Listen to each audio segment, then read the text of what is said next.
ஐசக்தி பெயிண்ட்ஸ்ல இன்னைக்கு உங்க வீட்டுக்கு பிரைட்டான இன்டீரியர் கலர் மெலன் சார்பட் 7993 பார்க்க போறோம்.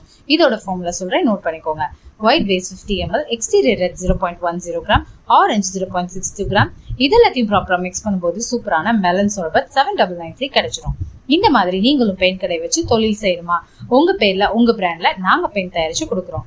லாபம் பாத்தீங்கன்னா ஒரு 20 litre wall primer and emulsion பெயிண்ட்டுக்கு 300 ரூபாயில இருந்து 800 ரூபாய் வரைக்கும் லாபம் கிடைக்கும். இந்த பெயிண்ட் கடையை வீட்லயே பெயிண்ட் வியாபாரம் தொடங்க 10 இடம் ரூமே போதுமானது. 25 வருஷம் பெயிண்ட் ஃபீல்ட் எக்ஸ்பீரியன்ஸ் இருக்க ஐசக்தி பெயிண்ட்ஸ்ல நாங்களே உங்களுக்கு இதை சொல்லி தர போறோம். வெறும் 2 லட்சம் ரூபாய் முதலீட்டுல இருந்து 10 லட்சம் ரூபாய் முதலீடு வரைக்கும் பெயிண்ட் கடை வச்சு தொழில் செய்வது மட்டும் இல்லாம அதை எப்படி மார்க்கெட்டிங் பண்ணணுங்கிற சீக்ரெட்டையும் கூட உங்களுக்கு சொல்லி தர போறோம். சென்னையில நடக்க போற பெயிண்ட் கடை வைக்க தேவையான ஒன்லைன் ட்ரைனிங் உங்களுக்கு கொடுக்க போறோம். பில்டர்ஸ், பெயிண்டர்ஸ், கொஞ்சம் முதலீட்டுல பிசினஸ் பண்ணணும்னு நினைக்கிற ஹோம் மேக்கர்ஸ் கூட இந்த ட்ரைனிங் எடுத்துக்கலாம். இந்த ட்ரைனிங்க்கு நிச்சயமா கட்டணம் உண்டு. இந்த இன்டீரியர் கலரோட பிரைஸ் பாத்தீங்கன்னா 4 years warranty matte finish 1 litre 175 ரூபாய்க்கும், 5 years warranty shine glossy 1 litre 302 ரூபாய்க்கும், 7 years warranty weather pro 1 litre 324 ரூபாய்க்கும், 10 years warranty luxury glossy 1 litre 432 ரூபாய்க்கும் கொடுத்துட்டு இருக்கோம். இந்த அருமையான ட்ரைனிங் மிஸ் பண்ணிடாம உடனே ஸ்கிரீன்ல தெரியுற நம்பருக்கு கால் பண்ணுங்க.